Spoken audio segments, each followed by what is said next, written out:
Hello everyone. This week's lesson was about culture, and also we referenced Shackleton and the things that he did that represented impacts on culture around him. So we're tying together the idea that we've got culture to consider, learning to consider, and also the leadership role in all of that. It's interesting when we talk about culture, we don't want to assume that it's something that is really easy to change. There's a lot of dimensions to culture. It's difficult to control how you're going to impact, but you want to address at least a few dimensions when you're in an organization as a leader to make sure you go in the direction you want to go. So for example, culture has to do with core values, beliefs, norms, rituals, patterns of how we do things in a particular organization, stories that get told, that get carried on through different groups of employees about how things happened a certain way, ethics, certain standards are in place in organizations for ethics, and the net result is whether or not those standards end up producing ethical behavior or unethical behavior, and that's going to impact culture as well. Internal politics, traditions, so forth and so on. And then the other issue is, where does culture come from? You know, a lot of times the founder or leader of the organization is going to drive that. We're going to have things where there's influential groups within an organization. There's going to be policies, visions, strategies, and also peer pressure amongst various employees. In the very first example I want to share with regard to the first question on, why leadership is about creating and managing culture, Alana shared the idea that the group got together and just had coffee every day, and that impacted, what happened in that culture for the better. She also mentioned the issue of the multicultural world we live in, and my comment there is that, things are a little more challenging in terms of trying to get a very diverse group of people together and have them all work on a common goal and organization when they're from very diverse backgrounds. Certainly not impossible to do, but that's presented challenges that didn't always exist historically in this country. But what you want to recognize, it's very doable in the sense that when they're rallied around a common goal, people will bring their diverse talents together to make good things happen. So you can impact. Asia mentioned something interesting where she started off by saying, how is culture relevant to leadership? We probably wouldn't even think that's the case. But we do find out leaders have a big impact on culture, and then the end result is culture is very important. So what we want to say there is that if you are studying leadership from a traditional textbook, you'll go through topics like skills, behavior, personality, power, contingency theories, and so forth and so on. And those are good, those are fine, but it doesn't really tell you how to apply all that stuff. You're really just going through a description of what it's all about. What we're trying to do in this course is give you a series of readings that talk to you about the relevant realities out there with regard to leaders and organization, and things that hopefully resonate with you. You say, okay, I read this article and I understand that because I've experienced it in the workplace. And then that kind of validates the behaviors you can engage in to have that kind of influence as a leader. Okay, Michelle offered an interesting perspective. She said effective leaders do things through setting a direction, aligning people and all that. But none of that produces a tangible product. That's an interesting perspective. We like to produce things in an organization that we can measure, and we're probably not paying attention to a lot of things that are subjective, like culture. So we want to pay attention to culture as well. Question 2 got at the relationship between leadership, learning, and culture. Only one person had posted at the time I got through all those discussions. And again, you do have some flexibility this week to post a little later. But what we're getting at there is the idea that you build a culture where one of the aspects of it is that people learn and learn how to learn, so that when they have to solve a problem, they're not always running to the leader to figure it all out. They're actually learning on their own and being engaged in a more efficient process for organizational success. Okay, Anna Long, mentioned this situation that she encountered at Chick-fil-A, where one of the supervisors, general manager, basically would go out and do all the jobs in the organization at least once a week to show that he was beside the employees while they were doing their jobs.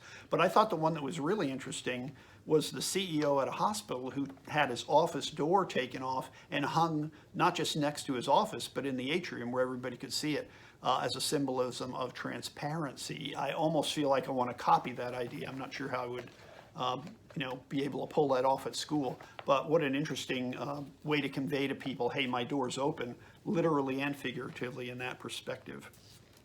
Okay, Williams said Shackleton was able to build such loyalty by learning that his crew wouldn't survive without him and he wouldn't be able to survive without the crew.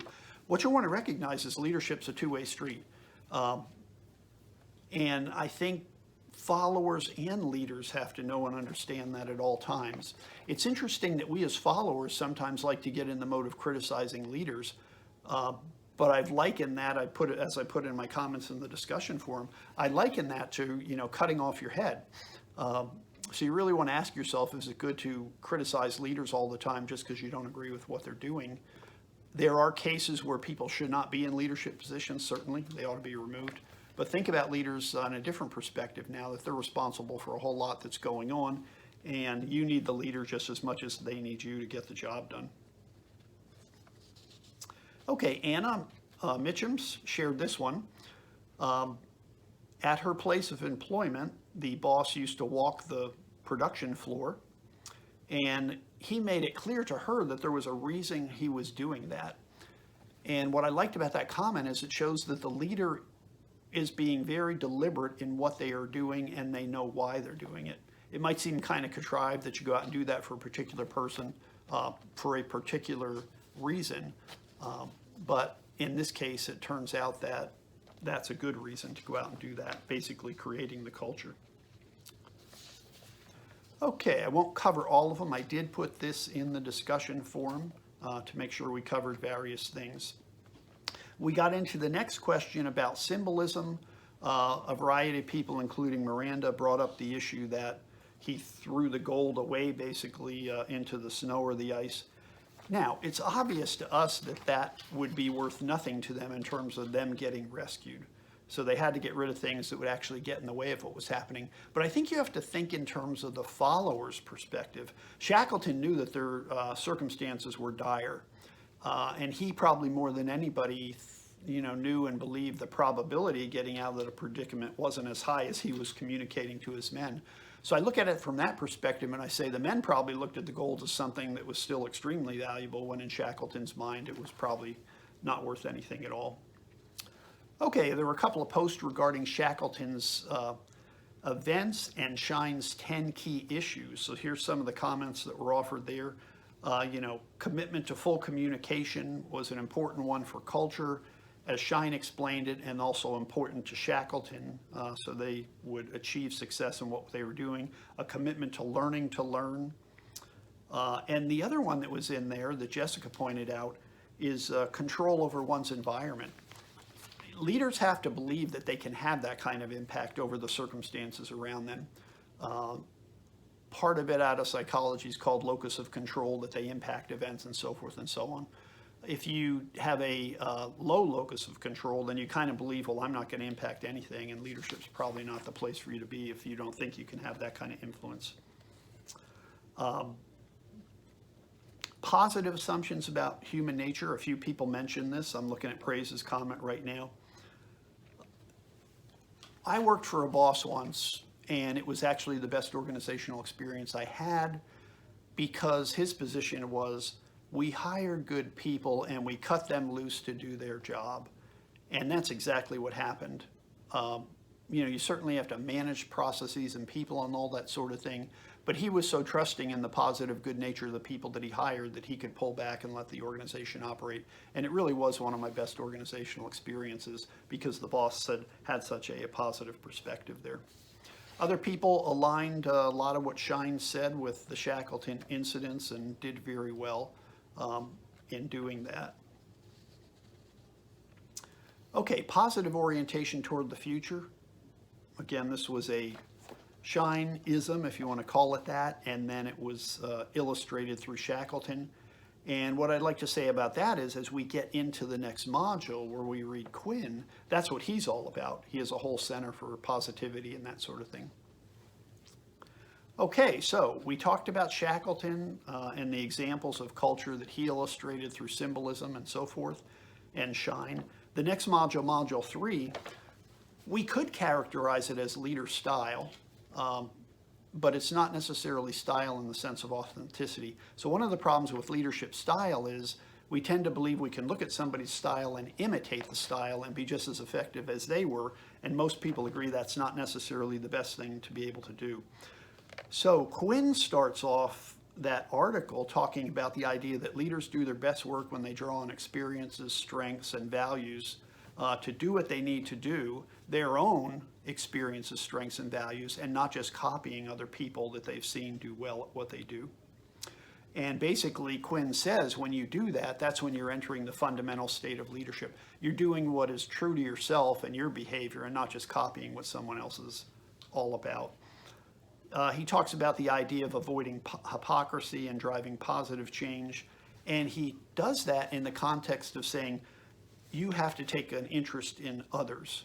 It's not all about you and the leader, but you have to find out what they're all about, what's making them tick, and it has to be an authentic interest.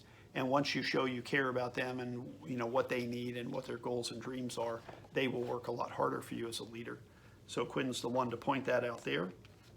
He ends it all by saying, ask yourself 4 transformative questions. Am I results-centered, internally directed, and other-focused? And am I externally open?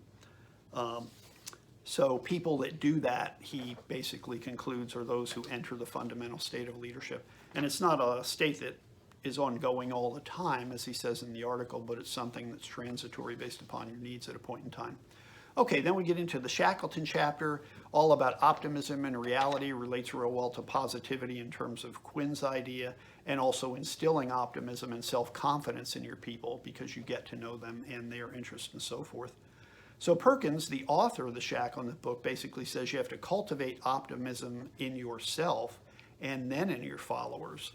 And then that all contributes to helping to ensure your followers can conquer adversity and seek opportunity. Okay, with that, we'll conclude it. We look forward to next time. And again, I hope you are enjoying the readings. I'm open to feedback anytime about what you think about those. Thanks.